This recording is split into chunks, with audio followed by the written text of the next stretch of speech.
Kita mulai. Bismillahirrahmanirrahim. Assalamualaikum warahmatullahi wabarakatuh.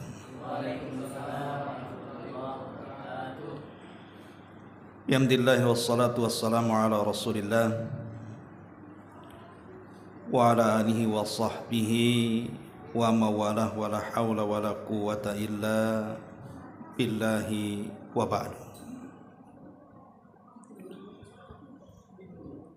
Alhamdulillah, segala puja dan puji hanya milik Allah subhanahu wa ta'ala. Salawat dan juga salam kita hadiahkan kepada Rasul kita Nabi besar Muhammad sallallahu alaihi wa ala alihi wasallam. Pembahasan di malam hari ini kita akan membahas tentang salah satu ibadah yang paling mulia di bulan Dzulhijjah.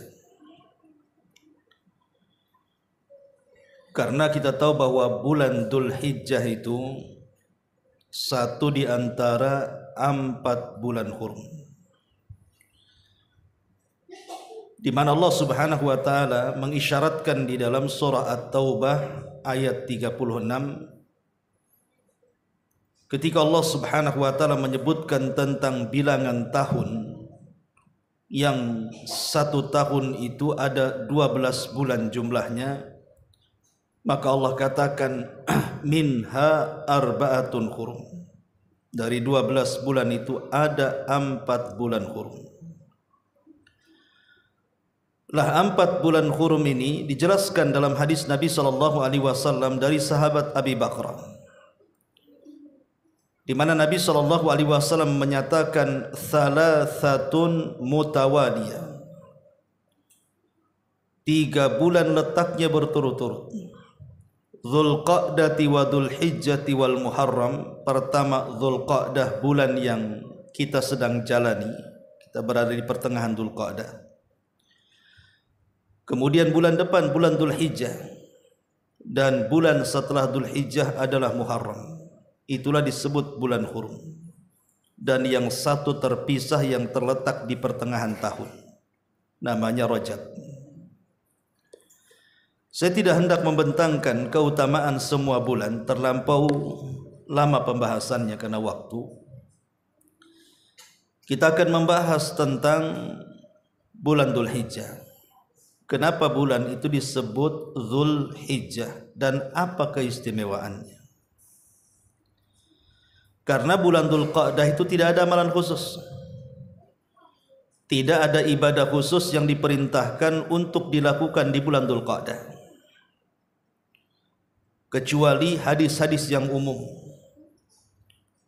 di mana bulan Dzulqa'dah ini karena satu di antara 4 bulan hurum, maka siapapun yang beramal saleh di bulan Dzulqa'dah ini akan dilipat gandakan pahalanya, dan siapapun yang berbuat maksiat akan dilipat gandakan dosanya. Tapi bulan Dzulhijjah ini berbeda, karena banyak amalan-amalan yang terkandung di bulan Dzulhijjah ini. Karena bulan Dzulhijjah sendiri banyak keutamaan yang dijelaskan oleh para ulama. Di antaranya tentang keutamaan bulan Dzulhijjah itu, pertama Allah Subhanahu wa taala bersumpah di dalam Al-Qur'an tentang bulan ini. Allah Subhanahu wa taala berfirman, wal fajri wa layalin ashri, demi waktu fajar dan demi malam-malam yang 10. Jumhur mufassirin, mayoritas ahli tafsir, banyak yang mentafsirkan bahwa malam-malam yang 10 itu artinya 10 awal bulan Dzulhijjah. Kaidah Al-Quran, kalau Allah Subhanahu wa taala bersumpah dengan makhluknya, berarti makhluk itu memiliki keistimewaan di hadapan Allah, karena tidak semua makhluk jadikan sumpah. ketika Allah Subhanahu wa taala bersumpah dengan malam-malam yang ke-10. Kemudian ahli tafsir mengatakan maksudnya adalah 10 awal bulan Dzulhijjah, berarti 10 awal bulan Dzulhijjah ini memiliki keistimewaan luar biasa. Ini yang pertama. Kemudian yang kedua, Allah Subhanahu wa taala mengatakan di dalam Al-Qur'anul Karim dalam surah Al-Hajj 28, wa yadhkuru smallahi fi ayyamin ma'lumat ala ma razaqahum min bahimatil an'am. Dan hendaklah mereka banyak berzikir kepada Allah, menyebut nama-nama Allah Subhanahu wa taala. Kapan? Fi ayyamin ma'lumat, pada hari-hari yang sudah diketahui. Di antaranya Abdullah ibn Umar radhiyallahu anhuma dan Abdullah ibn Abbas radhiyallahu anhuma memberikan catatan yang dimaksud ayyam al-ma'lumat, hari-hari yang diketahui yang kita diperintahkan berzikir di dalamnya. Beliau mengatakan maksudnya adalah 10 awal bulan Dzulhijjah. Jadi 10 awal bulan Dzulhijjah, hari-hari di mana kita disuruh untuk banyak berzikir berdasarkan surah Al-Hajj ayat ke-28. Kemudian yang ketiga, Nabi sallallahu alaihi wasallam bersabda dalam sebuah hadis bahwa hari-hari dalam satu tahun dari 12 bulan itu, ada hari-hari terbaik dalam satu tahun. Dan hari-hari terbaik dalam satu tahun itu adalah 10 awal bulan Dzulhijjah. Itu berdasarkan hadis Nabi SAW yang dikeluarkan oleh Imam Bazzar. Nabi mengatakan, afdalu ayyamid dunya ayyamul ashr. Seutama-utama hari di dunia ini adalah 10 awal bulan Dzulhijjah. Seutama-utama hari di dunia adalah 10 awal bulan Dzulhijjah. Dan Nabi SAW juga mengatakan, ma min ayyamin afdalu indallahi min ayyami ashri dzulhijjati. Tidak ada hari-hari yang dianggap lebih afdal di sisi Allah Subhanahu wa taala melebihi 10 awal bulan Dzulhijjah. Dari sini kita tahu keutamaan bulan Dzulhijjah adalah di 10 awalnya itu adalah hari-hari terbaik di dunia. Kemudian yang keempat, di bulan Dzulhijjah ini ada yang disebut dengan hari Arafah. Bagi yang haji, Arafah adalah salah satu rukun daripada rukun-rukun haji. Rukun haji itu 4. Niat ihram, kemudian wukuf di Arafah, kemudian tawaf dan sa'i. Selebihnya adalah kewajiban-kewajiban haji. Lah di antara salah satu rukun dari 4 rukun haji adalah wukuf di Arafah. Dan wukuf di Arafah itu terjadi di bulan Dzulhijjah. Pada tanggal berapa? Pada tanggal 9. Bagi yang haji wukuf, bagi yang tidak haji berpuasa. Namanya puasa Arafah. Nabi SAW sampai menjelaskan tentang hari Arafah adalah hari di mana Allah paling banyak memerdekakan hamba-hambanya dari api neraka. Jadi Allah turun di hari Arafah kemudian mengampuni orang-orang yang sedang wukuf dan memerdekakan orang-orang yang wukuf itu dari api neraka. Ma'asyiral muslimin wal muslimat rahimani wa rahimakumullah. Kemudian yang kelima, di bulan Dzulhijjah ini ada Yaumun Nahar. Ada hari di mana kita diperintahkan oleh Allah Subhanahu wa taala untuk melakukan kurban. Dan itu tepat di tanggal 10 Dzulhijjah ditambah 3 hari-hari tasyrik, 11, 12 dan 13. Dan kurban sendiri adalah salah satu syiar-syiar Allah Subhanahu wa taala yang harus diagungkan dan menunjukkan ketakwaan seseorang. Allah Subhanahu wa taala berfirman, "Dzalika wa man yu'azzim sya'airallah fa innaha min taqwal qulub." Siapapun yang mengagungkan syiar-syiar Allah, maka itu bagian daripada ketakwaan hati manusia. Adapun di antara faedah kurban banyak. Pertama, menghidupkan sunnah Nabi Ibrahim.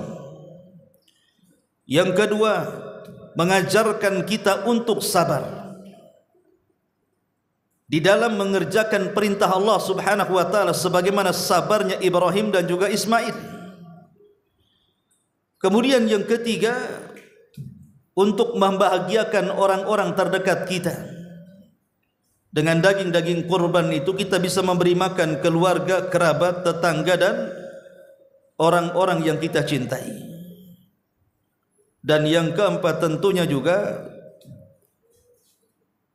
dia bentuk syukur kepada Allah Azza wa Jalla. Salah satu bentuk syukur, Allah telah menundukkan binatang kepada kita, maka bentuk syukurnya adalah dengan cara berkorban. Ini yang kelima. Kemudian yang keenam, tentang keutamaan bulan Dzulhijjah adalah satu-satunya bulan yang mengumpulkan rukun Islam itu hanya di bulan Dzulhijjah. Ramadan, walaupun bulan yang sangat istimewa, walaupun dia pemimpinnya bulan-bulan, tapi tidak bisa mengumpulkan rukun Islam. Mungkin di bulan Ramadan syahadat bisa, salat bisa, puasa bisa, zakat bisa, tapi haji tidak bisa. Karena haji itu hanya dilakukan di bulan Dzulhijjah. Tapi di bulan Dzulhijjah kita bisa syahadat, kita bisa salat, kita bisa puasa, kita bisa zakat, bahkan kita bisa haji.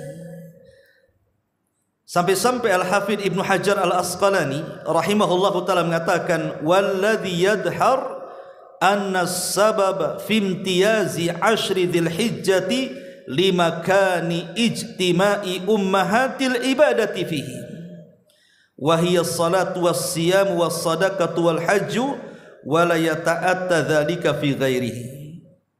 Kata Imam Hafidh Ibnu Hajar dalam kitabnya Fathul Bari, adapun yang tampak menurutku, kata beliau, di antara sebab kenapa 10 awal bulan Dzulhijjah ini menjadi hari-hari terbaik dalam dunia, karena terkumpul pokok-pokok ibadah, di mana rukun-rukun Islam terkumpul di situ.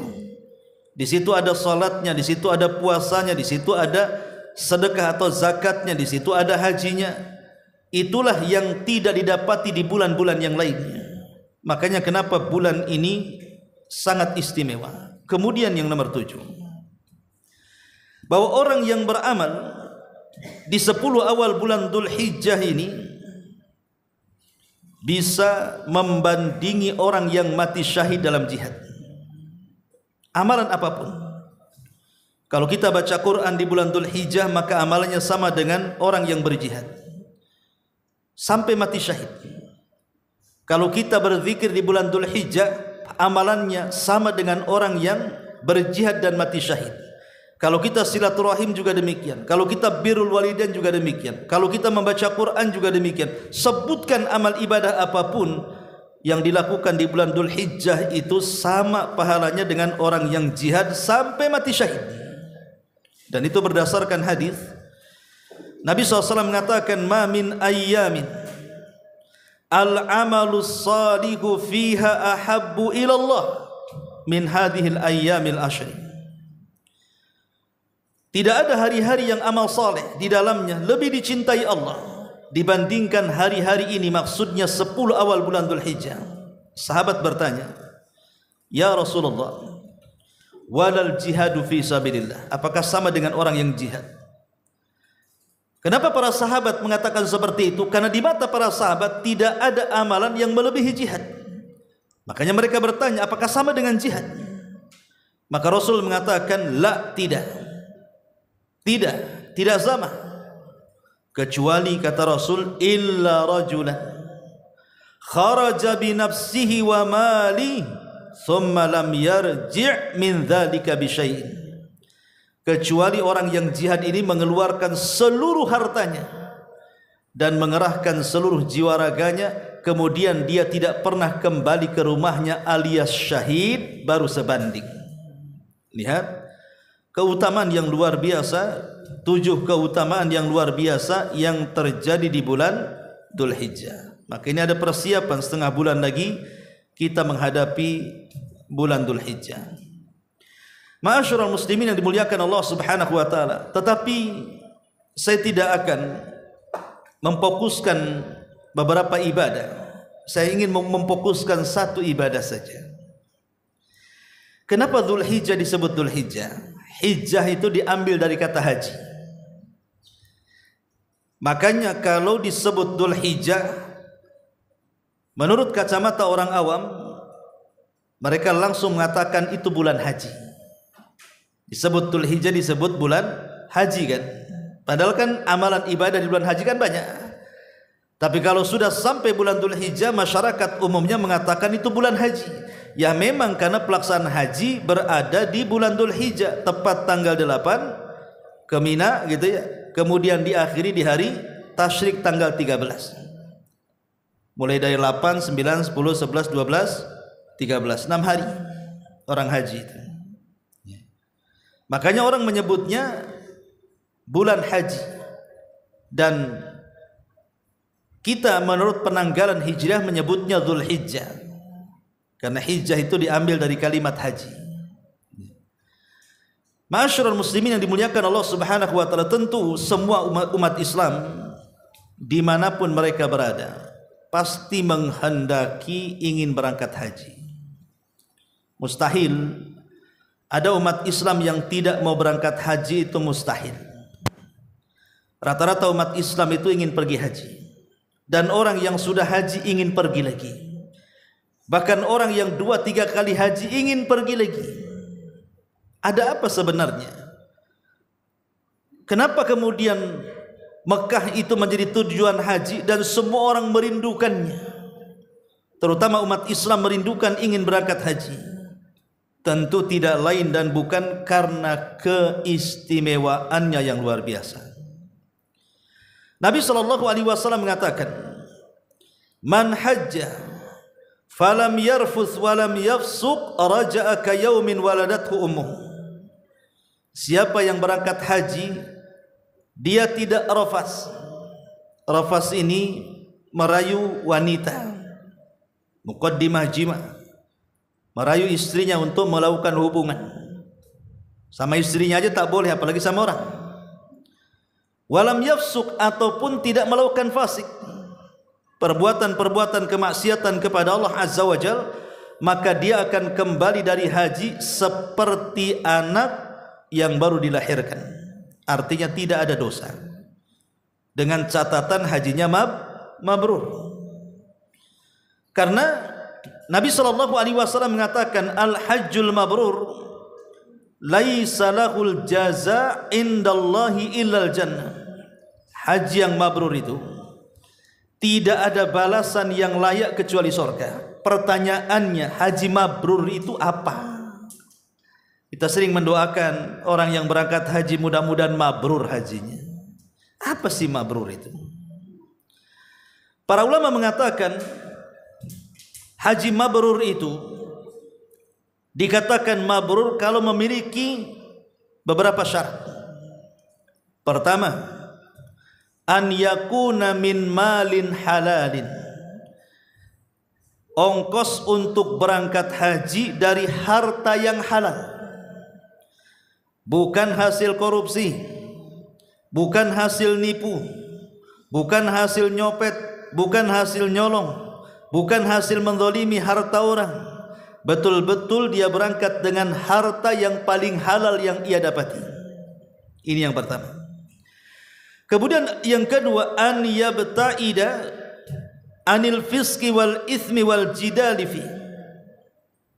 Dia harus menjauh dari perbuatan fasik, perbuatan dosa, dan berdebat saat haji. Jadi betul-betul berangkat hajinya lillahi ta'ala, Karena bagaimanapun orang yang haji berkumpul dari manusia satu dunia akan banyak cobaan tuh. Entah didorong, entah disenggol, entah kena sikut, entah kena injak, entah kemudian jatuh. Tadi itu kesabaran, tidak boleh mengucapkan kalimat-kalimat yang kotor, apalagi sampai membalas. Banyak ujian tuh. Kemudian yang ketiga, an ya'tiya bil manasik wifqan Nabi sallallahu alaihi wasallam. Ketika melaksanakan haji, betul-betul dia harus mencocoki manasik Nabi. Sebagaimana sabda Nabi sallallahu alaihi wasallam, "Khudhu anni manasikakum." Ambillah manasik-manasik haji kalian dari aku. Jangan membuat manasik sendiri. Lempar jumroh bukan pakai batu, sandal dilempar, payung dilempar, kayu dilempar, nggak ada contohnya. Ya. Jadi harus sesuai dengan cara manasik yang diajarkan Nabi sallallahu alaihi wasallam. Yang keempat, alla yura'i bihajjihi, tidak dalam rangka riya saat hajinya. Betapa banyak orang-orang yang haji itu sebelum haji saja orang pengen tahu dia akan haji. Diadakan selamatan, mengundang orang, kemudian mau berangkat sudah selfie, sampai bandara Hang Nadim selfie lagi, sampai pesawat selfie lagi, turun di Jeddah sana selfie lagi. Pokoknya handphone itu dipenuhi foto dan video dia aja. Kemudian dia-upload, yang punya Facebook dia-upload di Facebook, yang punya TikTok masuk ke TikTok, yang punya YouTube dia-upload di YouTube. Apa maksudnya?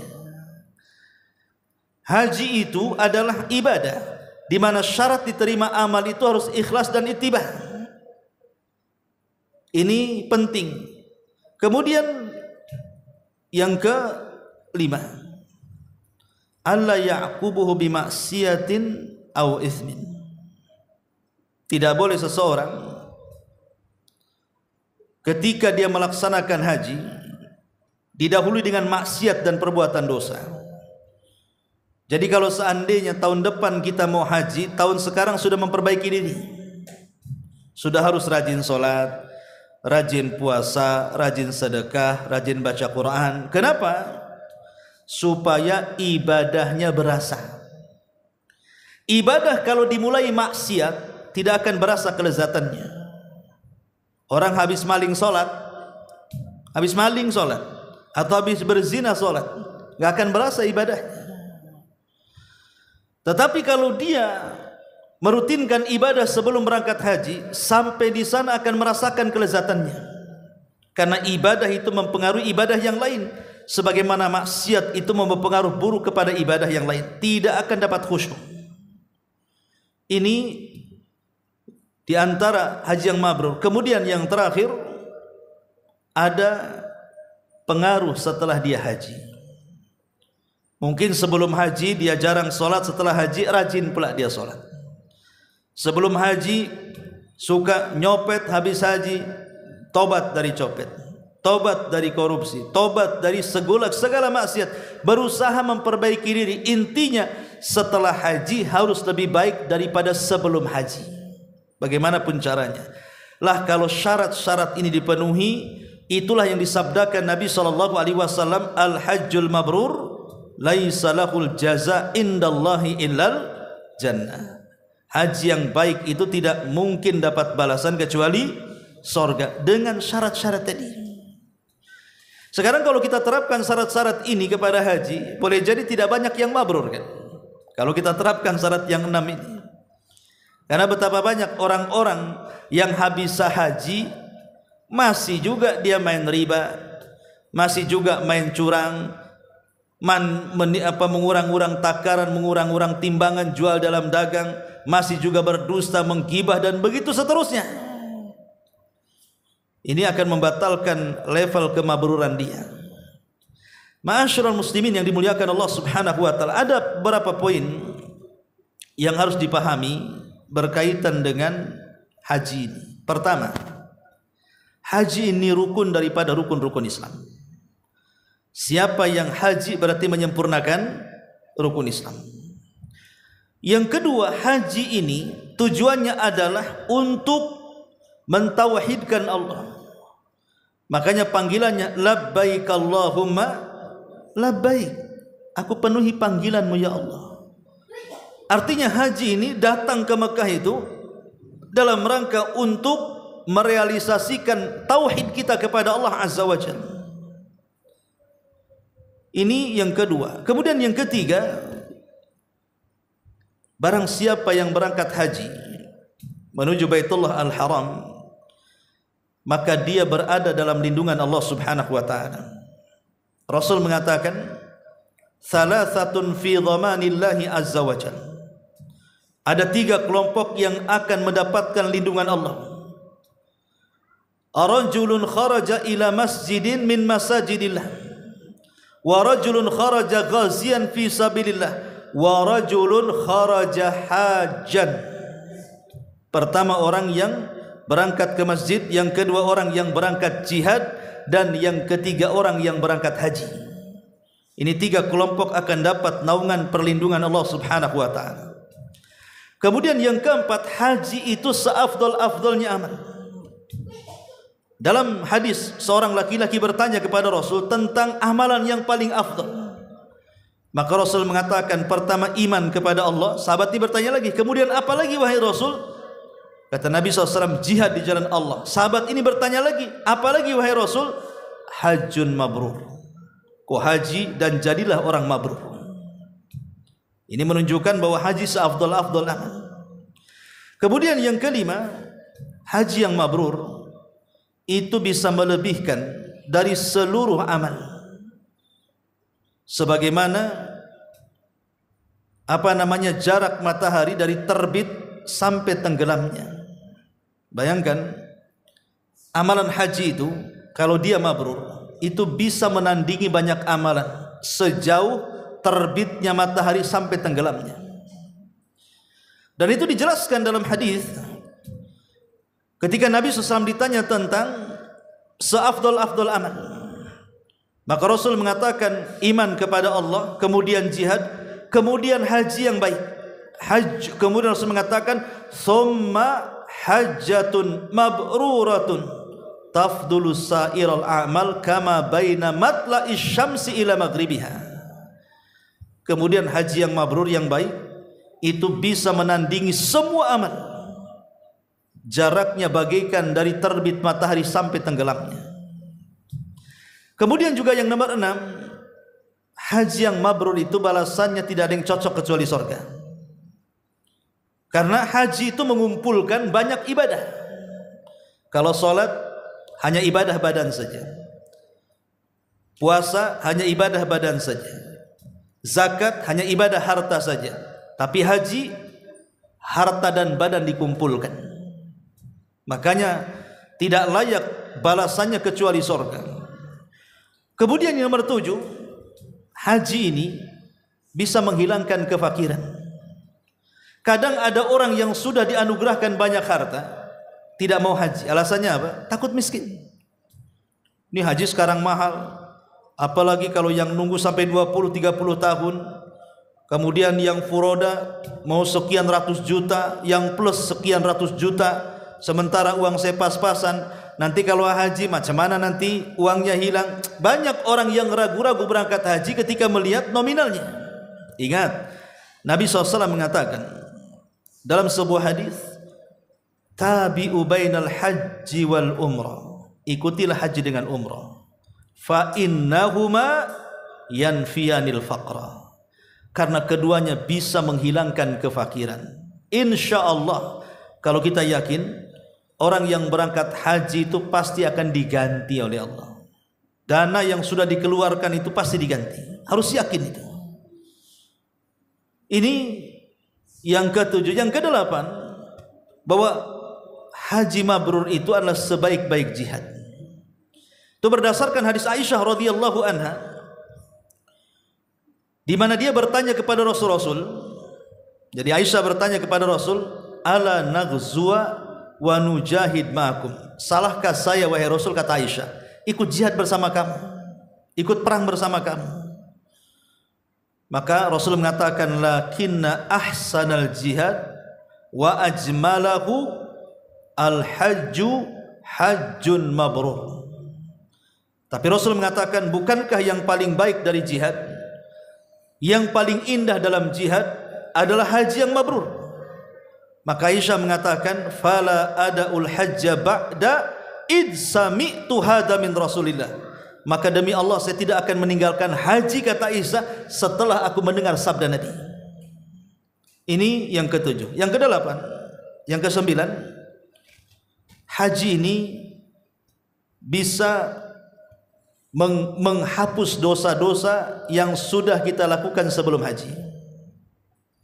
Jadi kalau sebelum haji kita banyak melakukan dosa, dari zinahnya, dari maboknya, dari judinya, dari dustanya, dari gibahnya, dari meninggalkan salatnya, macam-macam lah dosa-dosa. Kemudian dia bertobat dan berangkat haji, maka dosa-dosa sebelum haji itu akan dihapus.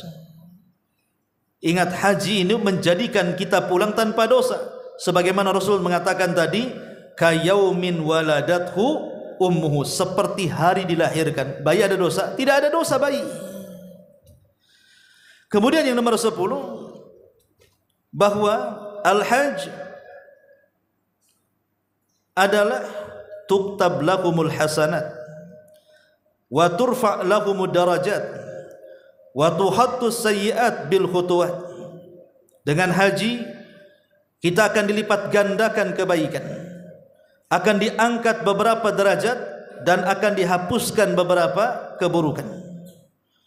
Nabi SAW mengatakan dalam sebuah hadis, man hajja falam yarfas walam yafsuq raja'a ka yaumin waladathu ma tarfa'u ibilul hajj rajulan wala tada'u yadan illa kataballahu lahu biha hasanah aw maha anhu sayyi'ah aw rafa'ahu biha darajah. Dari Ibnu Umar radhiyallahu anhuma, dia mengatakan, aku mendengar Nabi SAW bersabda, tidaklah ma tarfa'u ibilul haji rijlan, tidaklah kaki-kaki unta itu bergerak saat haji atau meletakkan tangan saat haji, kecuali Allah akan catat kepadanya kebaikan, Allah hapus padanya keburukan, dan Allah angkat padanya derajat setiap langkahnya. Haji dulu kan pakai unta, ya, setiap langkah untanya itu dihitung satu kebaikan, satu pengangkatan derajat, dan satu penghapusan dosa. Berapa langkah dari Jeddah itu ke Mekah tuh? Zaman itu kan gitu. Ya, zaman kita juga sekarang ya dihitung seperti itu. Ini juga diantara manfaat haji yang ke-10. Kemudian yang ke-11, bahwa haji ini adalah syiar daripada syiar-syiar Allah Subhanahu wa taala ketika dia mengucapkan talbiyah. Artinya dia sedang mengumandangkan syiar, dan itu alamat dari ketakwaan seseorang kepada Allah Subhanahu wa taala. Belum lagi orang yang tawaf di sekitar Ka'bah. Orang-orang yang tawaf di sekitar Ka'bah. Abdullah ibn Abbas mengatakan, at-tawafu haulal baiti mislu salati illa annakum tatakallamuna fihi faman takallama fihi fala yatakallamanna illa bi khairin. Tawaf itu sama dengan salat.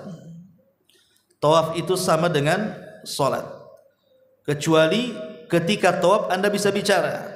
Walaupun demikian jangan bicara kecuali kebaikan. Dan ingat, saat tawaf itu kita sedang mengelilingi apa? Mengelilingi Ka'bah. Dan Ka'bah adalah satu tanah yang paling baik yang ada di kolong langit. Tidak ada satu tanah yang lebih baik kecuali Ka'bah ada di situ.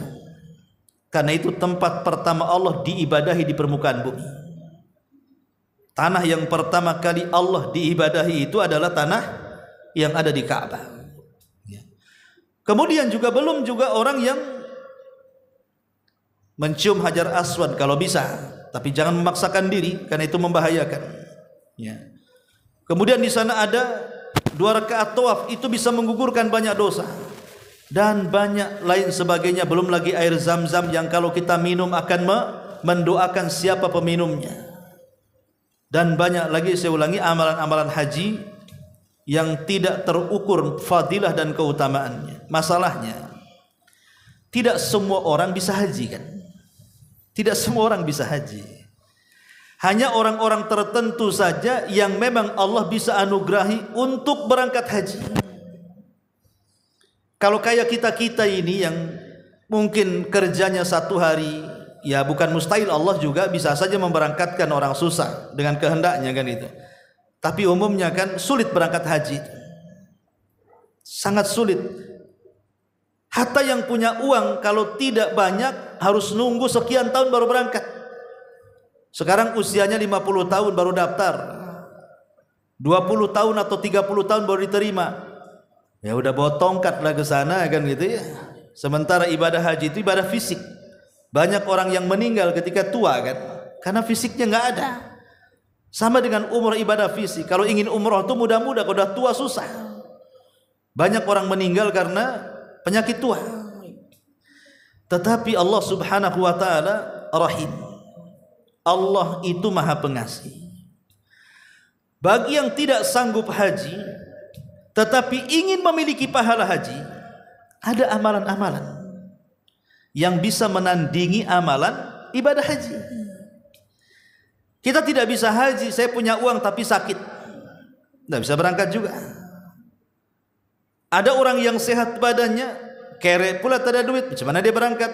Jangan nekat. Ada orang haji pakai kapal galon. Nah dengar, buat kapal galon, mau berangkat haji katanya. Sampai di mana? Nanti di Laut Merah ketelan Firaun pula di situ.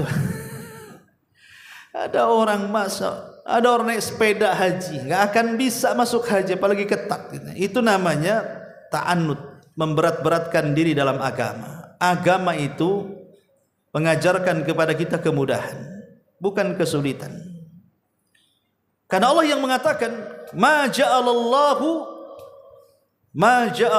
alaikum min haraj. Allah tidak menjadikan bagi kalian agama ini sukar dan sulit untuk dilaksanakan. Agama ini mudah. Rasul mengatakan kepada Mu'adz, yassira wa la tu'assira, mudahkan, jangan kau persulit. Wa man yushaddad din illa ghalaba. Siapapun yang mempersulit agama pasti akan melumpuhkannya. Enggak perlu mempersulit. Tidak sanggup gugur kewajiban haji. Tapi orang yang cerdas, walaupun gugur kewajiban haji karena ketidaksanggupan berangkat haji, dia tidak akan putus asa untuk mendapatkan pahala haji. Dengan cara apa? Dengan 10 amalan. Kalau kita ingin mendapatkan pahala haji, lakukan 10 amal ini. Itu sama pahalanya dengan orang yang berangkat haji. Apa 10 amal ini? Yang pertama, aqdun niyati sadiqati ala ada'il haji. Yang penting ada niat dulu. Pasang niat dulu. Saya ingin berangkat haji. Pamannya antum sekarang tengok YouTube gitu kan. Jangan tengok yang macam-macam. Tengoklah orang yang sedang haji, yang sedang tawaf, yang sedang sa'i, yang sedang wukuf. Tengok di YouTube itu. Tanamkan kerinduan bahwa saya ingin berangkat. Siapa tahu Allah kabulkan. Kalaupun tidak Allah kabulkan, karena sudah takdir yang menggariskan dia, Nabi SAW pernah mengatakan, berdasarkan hadis Jabir bin Abdullah radhiyallahu an, kunna ma'an Nabi sallallahu alaihi wasallam fi ghazatin. Kami dulu bersama Nabi dalam peperangan. Faqala, maka Rasul mengatakan, inna bil madinati rijalan ma sirtum masiran wa la qata'tum wadiyan illa kanu ma'akum habasahumul maradu. Dalam riwayat habasahumul udhru. Sesungguhnya Rasul ini sambil berjalan pulang dalam peperangan, dia menang perang, pulang ke Madinah. Di tengah-tengah jalan dia ngomong sama para sahabatnya, sesungguhnya di Madinah itu ada orang-orang yang tidak bisa seperti kalian berjalan melalui bukit-bukit untuk perang, melintasi lembah-lembah untuk perang, ya. Tetapi hakikatnya mereka bersama kalian. Yang mencegah mereka tidak ikut bersama kalian karena mereka sakit dan memiliki uzur. Kalimat Nabi SAW, illa kanu ma'akum, kecuali mereka bersama kalian, menunjukkan apa? Menunjukkan walaupun mereka tidak jihad tetapi memiliki pahala jihad. Yang penting kita sudah ada niat pengen haji. Ini yang pertama. Yang kedua, menjaga solat yang wajib di masjid. Nabi SAW mengatakan dalam sebuah hadis yang diriwayatkan dari seorang sahabat namanya Abu Umamah radhiyallahu an, Rasul mengatakan, man kharaja min baitihi mutatahhiran ila salatin maktubatin fa ajruhu ka ajril hajil muhrim. Kata Nabi SAW, barang siapa yang keluar dari rumahnya sudah berwudu, antum wudu di rumah, memang niatnya ingin ke masjid, wudunya di rumah bukan di masjid, wudu di rumah, kemudian pakai pakaian yang layak untuk salat, berangkat antum ke masjid, maka Nabi SAW, untuk apa? Untuk salat wajib. Kata Nabi SAW, pahalanya sama dengan haji yang sedang ihram. Maka jangan kecil hati. Jadi niat dari rumah itu, saya ingin dapat pahala haji. Lekas antum berwudu, pakai pakaian yang layak untuk salat wajib, berangkat. Hanya melaksanakan ini saja pahalanya sama dengan haji. Kemudian yang ketiga, melaksanakan salat fajar berjamaah. Kemudian setelah salat fajar tidak beranjak dari tempatnya, dia pun berzikir sampai terbit matahari. Biarkan meninggi 1 tombak, 15 menit setelah terbit antum melakukan salat 2 rakaat, sebut salat syuruk namanya. Maka Nabi SAW mengatakan, man shalla salatal ghadati fi jama'atin thumma jalasa yadhkurullah hatta tatlu asy-syamsu thumma qama fa shalla rak'ataini, kata Rasul, maka pahalanya ka hajjati wal umrati tammatan tamah.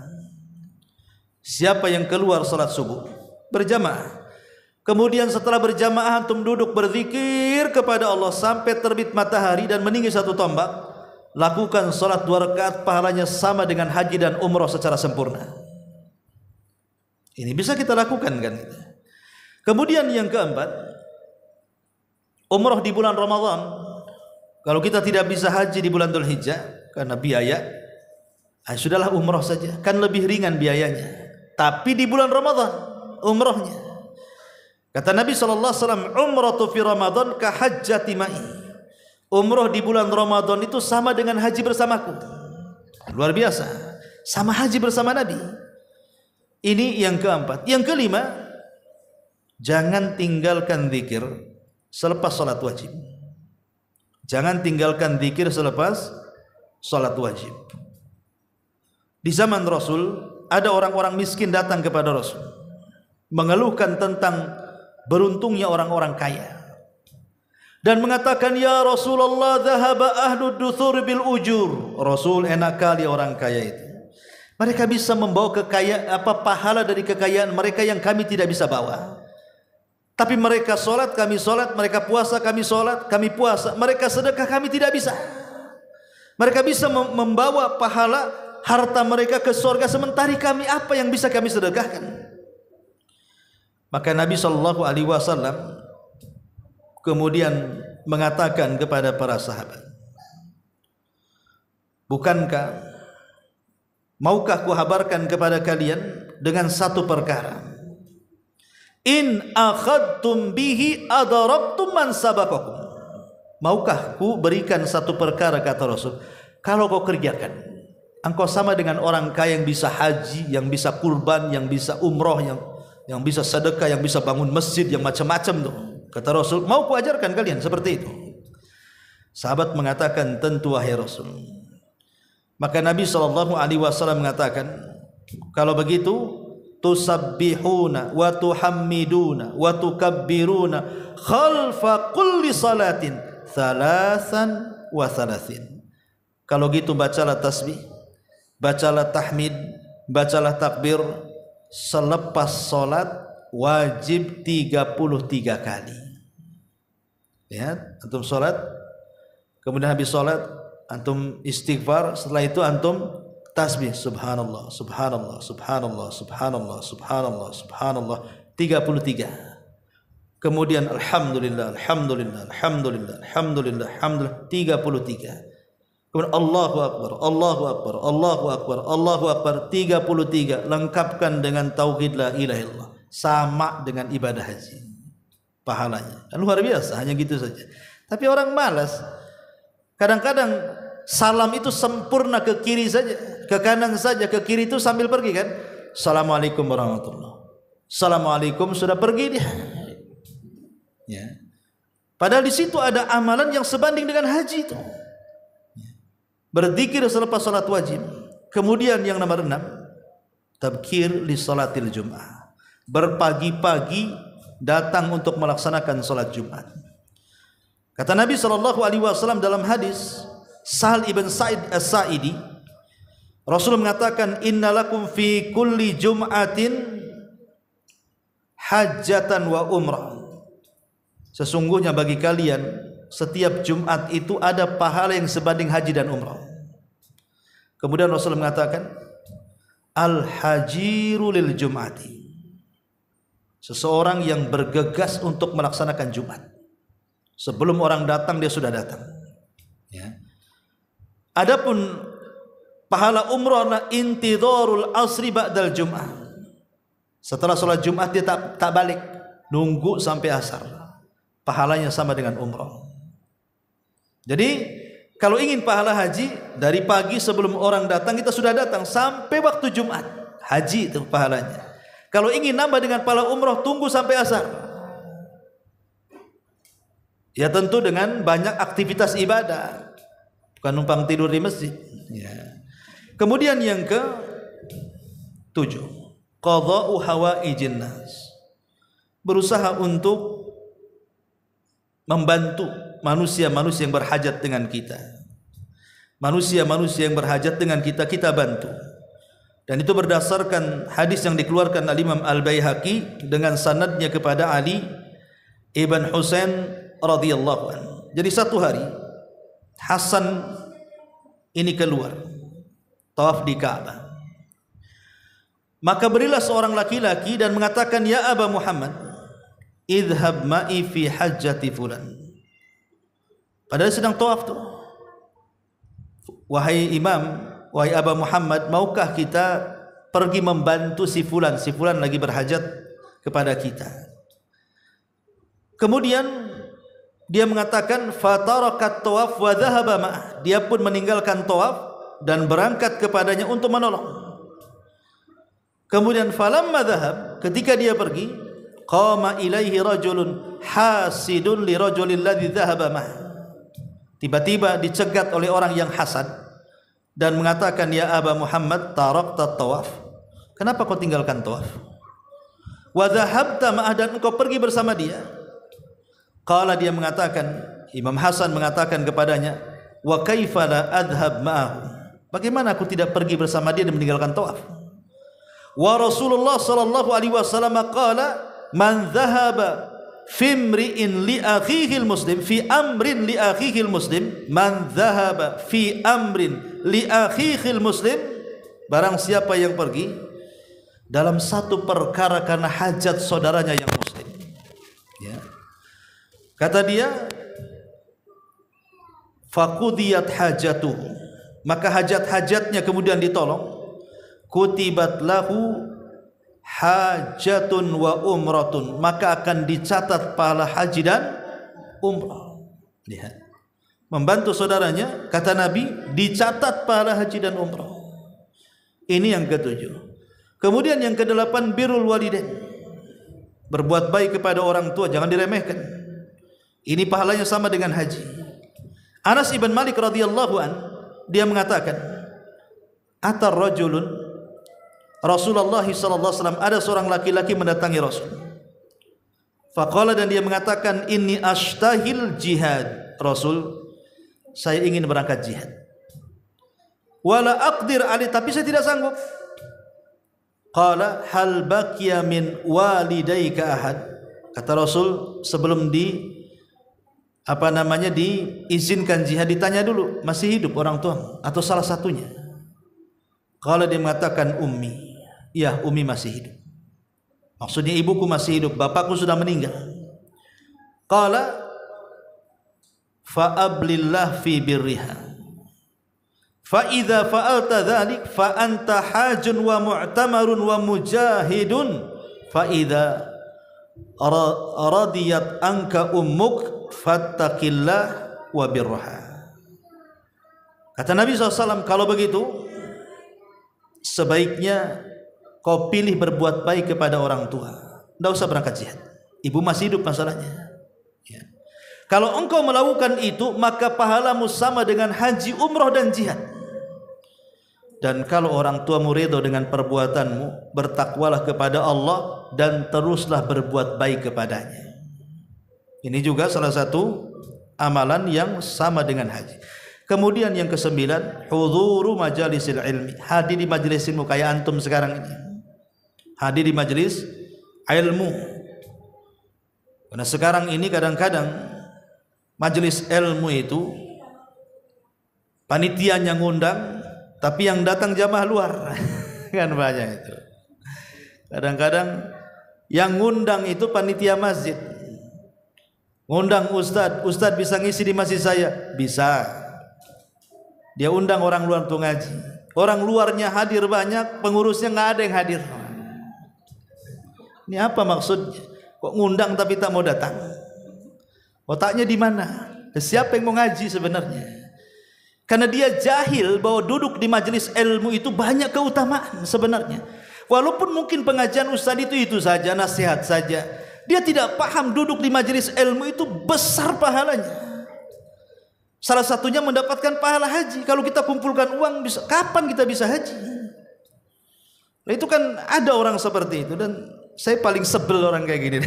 Udah ngundang, tak mau datang dia.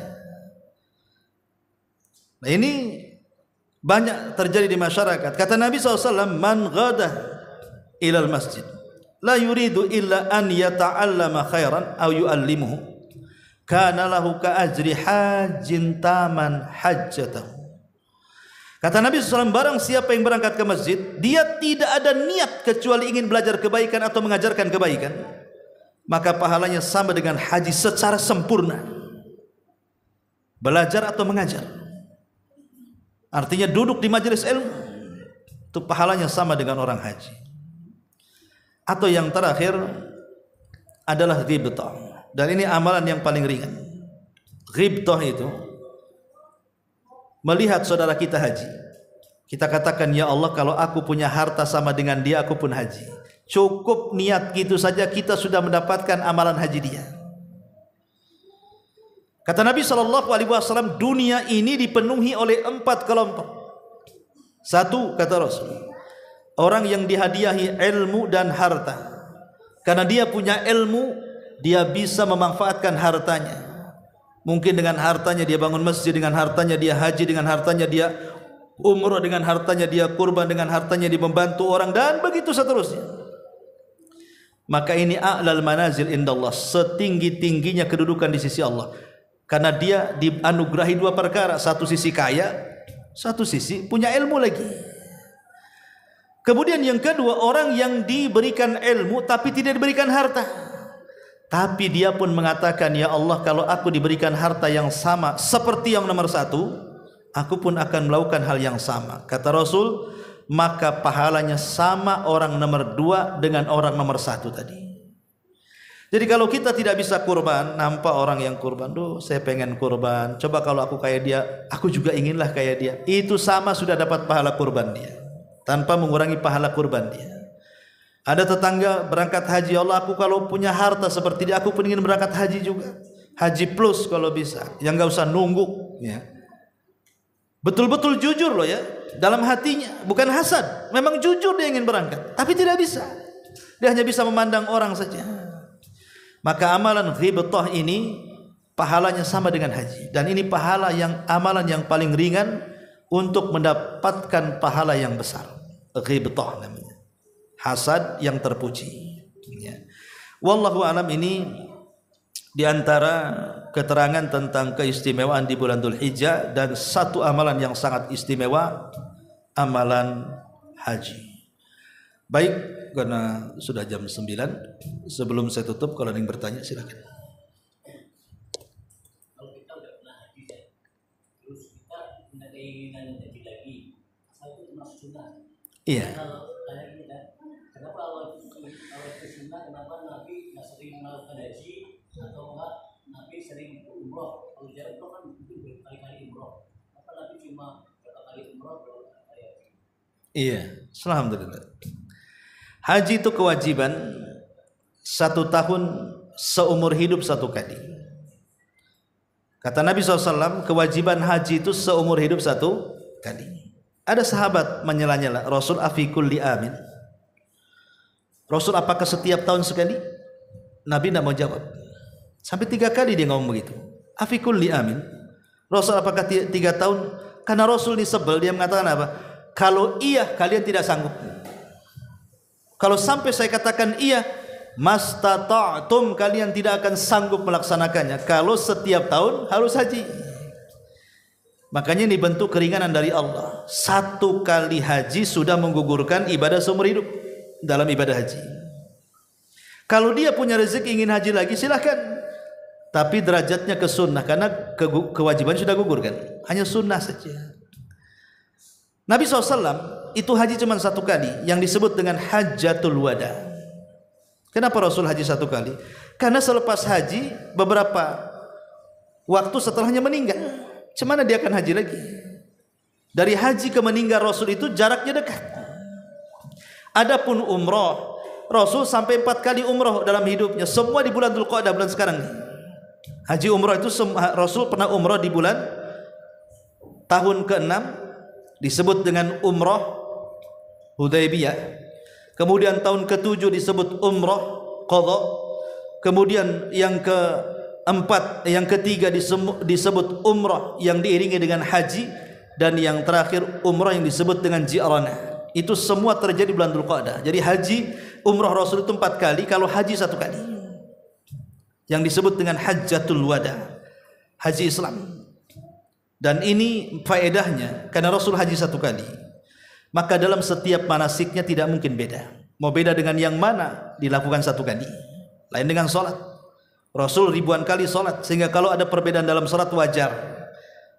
Mungkin sahabat ini melihat Rasul sholat begini, sahabat ini melihat Rasul sholat begitu, sehingga terjadi perbedaan dalam gerakan sholat, dalam bacaan sholat, dan begitu seterusnya. Tapi kalau haji tidak. Haji ini cuma 1 kali. Ibadah yang dilakukan 1 kali tidak mungkin beda. Kalau yang beda berarti cuma 2 kemungkinannya: mencocoki sunnah haji atau menyelisih sunnah haji. Ya, ini jawabannya. Baik. Ada lagi? Baik, sampai di sini. Ya, mudah-mudahan ada manfaatnya. Subhanakallah bihamdika, asyhadu an la ilaha illa anta, astaghfiruka wa atubu ilaik. Allahu ta'ala. Assalamualaikum warahmatullahi wabarakatuh.